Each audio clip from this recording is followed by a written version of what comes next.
So I'm going to give you a little haul of the books that I got this month, because I love the books that I got this month. So I'm going to start easy. So today I got 2 books. I got Legends and Lattes and the rule book. The Legends and Lattes because I want to read it, and the rule book because I'm doing a buddy read with Bex and Jerry. And this is the sequel to the cheat sheet, which is one of my comfort audiobooks. I don't love the book, but I love the audiobook. So those I got today. Then yesterday I got Raiders of the Lost Heart, which I'm trying to read. I am still on page 1. Then I got this book, purely because Pretty Straight Edges. I got these in the works. I think this was only $4.50. I could be very wrong, but like, look at the Pretty Straight Edges. It is sitting this way on my shelf.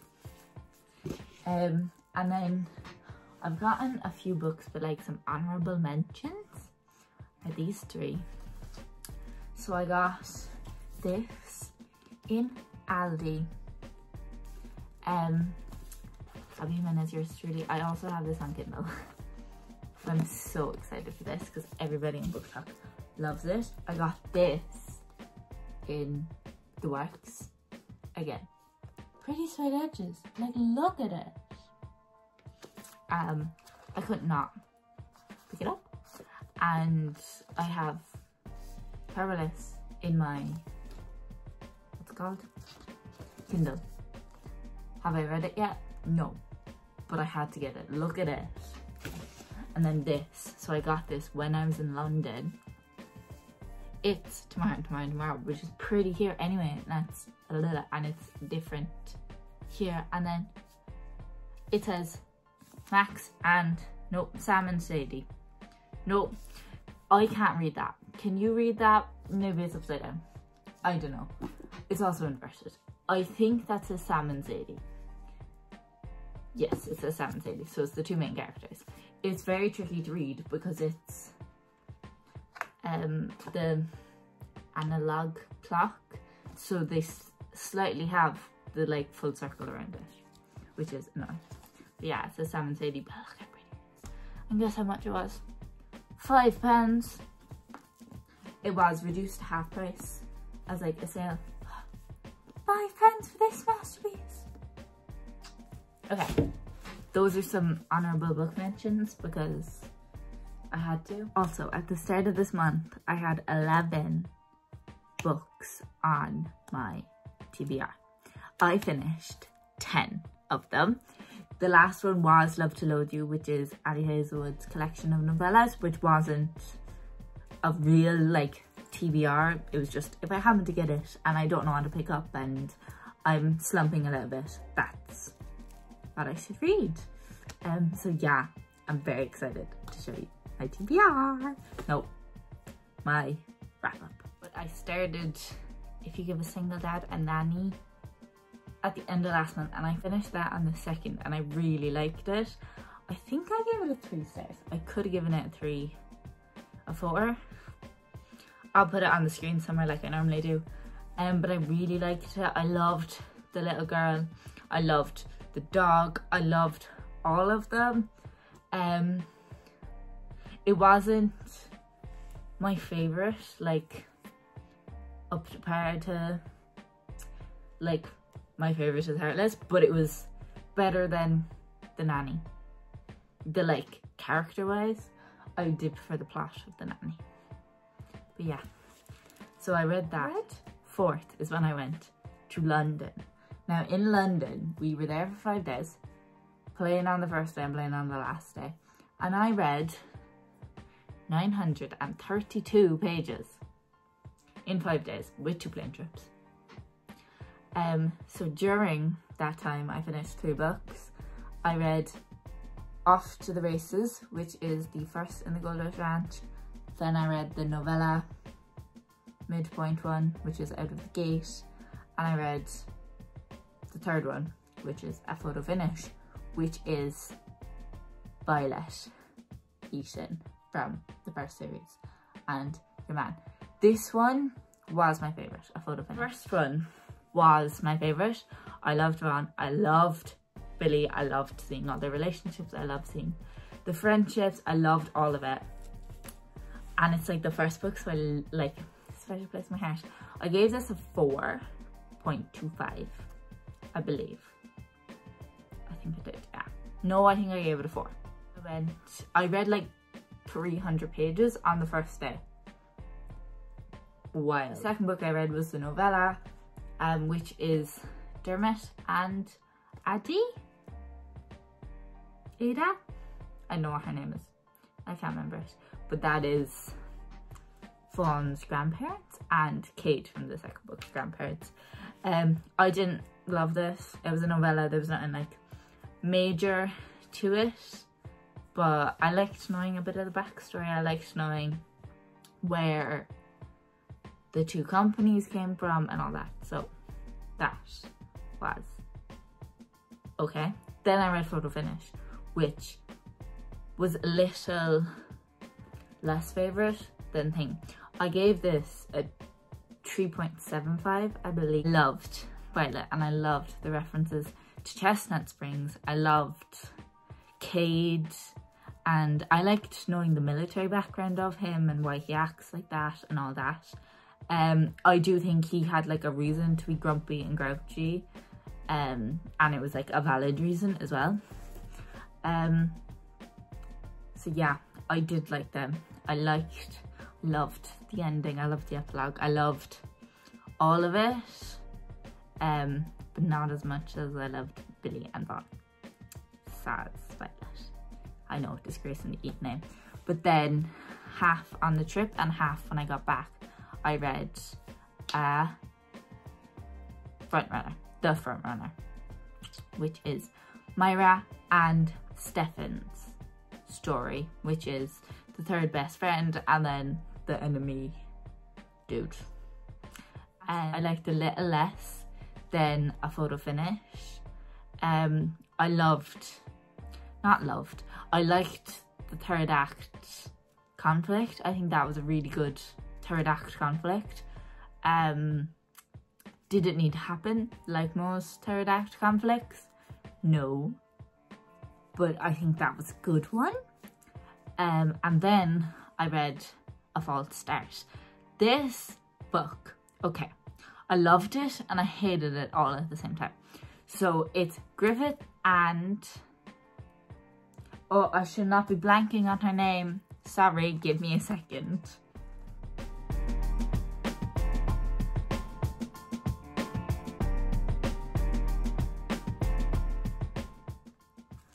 A False Start is Griffith and Nadia. Griffith is Stefan's best friend and Nadia is the little sister. This one I loved and hated at the same time. So Griffin, I don't know. I just looked at it and I already forgot. I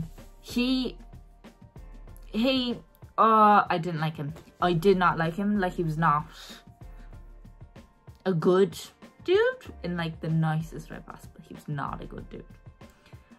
So I did not like him. But I loved Nadia with all my heart. I loved her. I felt like sorry for her. I loved her. Then in I think the third act breakup needed to happen and I liked that it happened. I wish it happened earlier so I wouldn't have to deal with the two of them together. Before they sorted their shit out. But I really did not like Griffith. I don't think he's a good guy. I think he wasn't great and he didn't really listen to her and then was like, oh, she'll just be immature about it, and then she was not talking about her feelings to be mature about it. Really annoyed me. I did not love it, but I loved Nadia, so I gave that book a 4 as well, because like how much I hated Griffith, the fact I gave it a 4 just shows how much I loved Nadia, and I love her. I still love her, and I love the little dog. Tripod. That's gonna make sense if you read it. Okay, after reading A False Start, I took like a little tiny break. And what happened in that break is Wild Love release day. So basically, as soon as this came in the mail, I picked it up and I started reading it. I love Ford. I love Rosie. I love Ford. I love Cora. I love her brother, which I've already forgotten his name. I love all of them. And I think the third act conflict as well, I think Elsie Silver does them well. Like, there was no breakup. Like, I compare this to Hopeless, and Hopeless, their like third act breakup was like not breakup, and it was like within them, and they worked it out, and they worked it out as fast as possible, but they needed a little bit of space because like XYZ happened. And I love those conflicts, or third act conflicts. So Hopeless is a really high up on my Elsie Silver rated because of that. This I love. There was a Willa cameo. I do kind of wish that they were all in it, like Willa, Cage, Luke, and Isabel? Emma? I can't remember her name, that's so bad. Ah well, she's only in the epilogue. But yeah, I really love this. I really love the cameo. I was looking more for the country vibes, but I was thinking about it and I compared this this town to Footloose. That's the like town that was playing in my head. Obviously there's no big dance sequence at the end of it, but it was the Footloose, the new Footloose, the newer Footloose, that thing. And I was like getting those vibes from it, which once I figured out what vibes I was getting, I was enjoying it. I finished this in like a span of 12 hours, including sleep. I loved this book. It was really fast paced. It was lovely. I did have the audiobook to it, and I do re-listen to the audiobook as well. Doesn't beat Cheat Sheet on my like comfort audiobooks, but I do love it. I love all of them. They're like so cute and everything. And yeah, I gave this a 4.75. I can't really remember, but I loved it.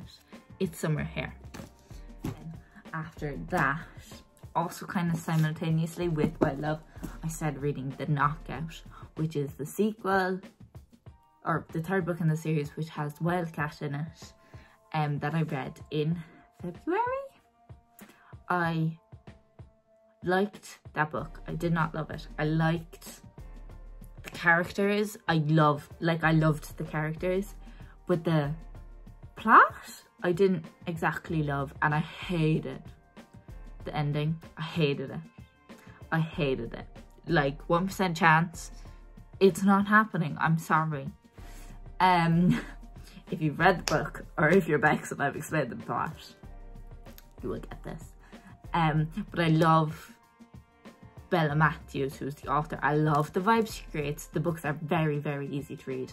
Like, very easy to read. I read Wildcat in like one sitting, basically. I read The Knockout sitting in the sun. I was vibing and I loved it. I loved the vibes. Did I love the plot? Not so much. I think I gave it a 3. Like, it was a good book. I enjoyed it, but it's just the plot wasn't really there. But yeah, so I read The Knockout. Then I read Dust Storm, which I have conflicting opinions. So I think I gave this a 3.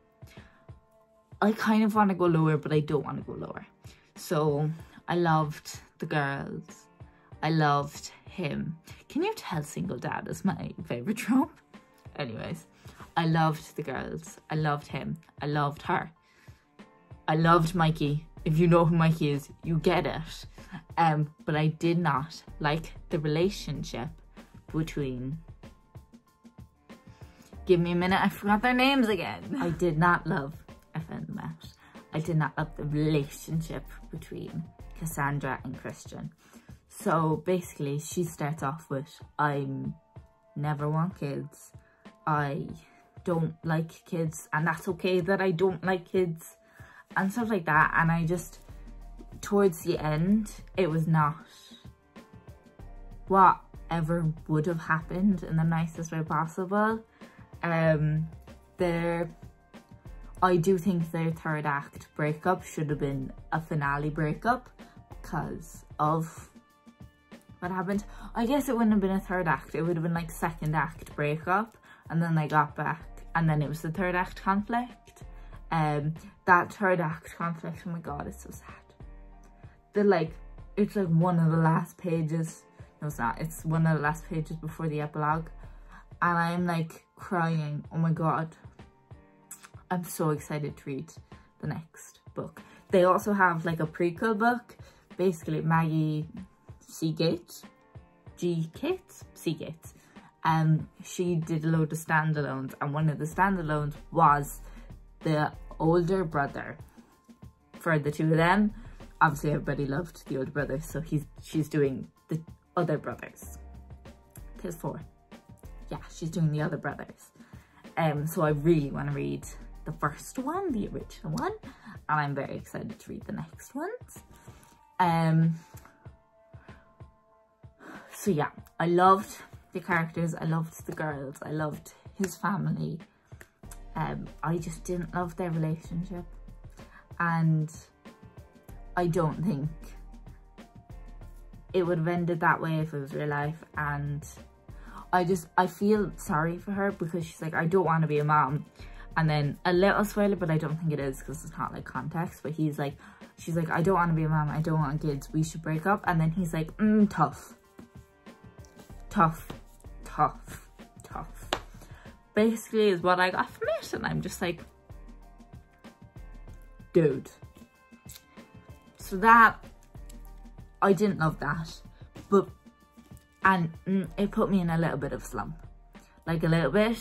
It only took like a day or 2. And I was like, I really don't know what to read because that just put me off. So I was like, you know what I'll do? I'll listen to an audiobook. And last month, I listened to Love Hypothesis in an audiobook. So I was like, you know what I'm gonna do? Love on the Brain. I did really love this book. I think I liked it more than Love Hypothesis. Don't kill me. I also think that Love Hypothesis, I was just like, I've known the plot for so long because it's been on TikTok for so long, and I just never got around to reading it. That I was just kind of more like, okay. But Miss Hazelwood, she does some good twists, and it's like, I love her twists, which I'm really excited to read Love Theoretically. Because why I started reading Love Hypothesis is because I want to read Love Theoretically. So, I read this. I love B. I love Levi. I love them. I love just like her as a person. Like, anyway, like if it was a literary fiction, I would love her. Anyways. I also only got like her point of view, which this book, in one page, for one paragraph, it switched from first person to third person. And then in that same paragraph, it like broke the fourth wall, where it was like, have you done this? Have you done that? Have you done that? And I was like, this is too much happening. And it all happened in like one chapter, or like 1 or 2 chapters next to each other. And I was like, what is happening? So if I wasn't reading the audiobook, I would have been extra confused. And I just read the audiobook and I was kind of confused. But I annotated this a little bit. Can you see it? Oh, I need to show you. I annotated Welsh Love a lot. I loved this. The plot twist, like perfection. And I was so confused leading up to the plot twist. I was like, what actually could have happened? Like, I get nothing. Like, what actually could have happened? Huh? What actually happened? So I went through that for like half an hour, and then I got to the twist and I was like, shock. So I do think Ali Hazelwood does great plot twist. I don't think I have anything else to say about this other than I gave it a 3 stars. I kind of want to give it more. But I also only gave Love Hypothesis 3 stars, so I definitely want to give it more. I kind of want to give it more because I loved them. But this has just made me extra excited to read Love Theoretically and the things. So yeah, this was my 10th and final book that I finished yesterday, Sunday.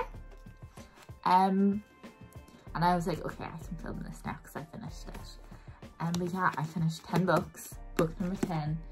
I had a great reading month. This month was hectic. I was literally in London at the start of the month. I was thinking and I was like, what did I do this month? I was in London. That feels like 2 months ago. In the aesthetically bit, I took a bunch of pictures and I put them in around it. It doesn't really make it more aesthetic, but like, you know. So if you want to see more, hello son. If you want to see more pictures, they're on my Instagram. It's also down in the description. And I have a burst, collection, whatever it's called, the little square things. And I have a story that has them. So if you want to see more aesthetic pictures, because I only put a few in, go check them out. I did a mini TBR and I'm going to put it up here because I did the 10 that I put on my last TBR. Hopefully it looks aesthetically pleasing. So I wanted to show it again. I have a variety of books. Some are for certain things, like I have the rule book on it for doing the book thing, and then some are being released. I followed it last week. I followed it in February. I fully lost the mark in March. But yeah, I am currently in the middle of debating what I should do next. I was in the mood for Raid is the Lost Ark. Now I'm in the mood for Legends and Lattes because I bought it today. So yeah, I will edit this video. It will be up. When? You will know. I do not know. But yeah, that has been aesthetically pleasing pictures of London, little haul that I had to show you, and wrap up and hopefuls of April. So hope you enjoyed. I recommend you check out my Instagram because aesthetically pleasing pictures. And yeah, I'm probably going to watch more Criminal Minds and then read myself to sleep. And yeah, I hope you enjoyed. I had a lot of fun making this video and I had a lot of books read this month. Very proud I read 10. And yeah, I will see you next month. Hopefully sooner. Probably not.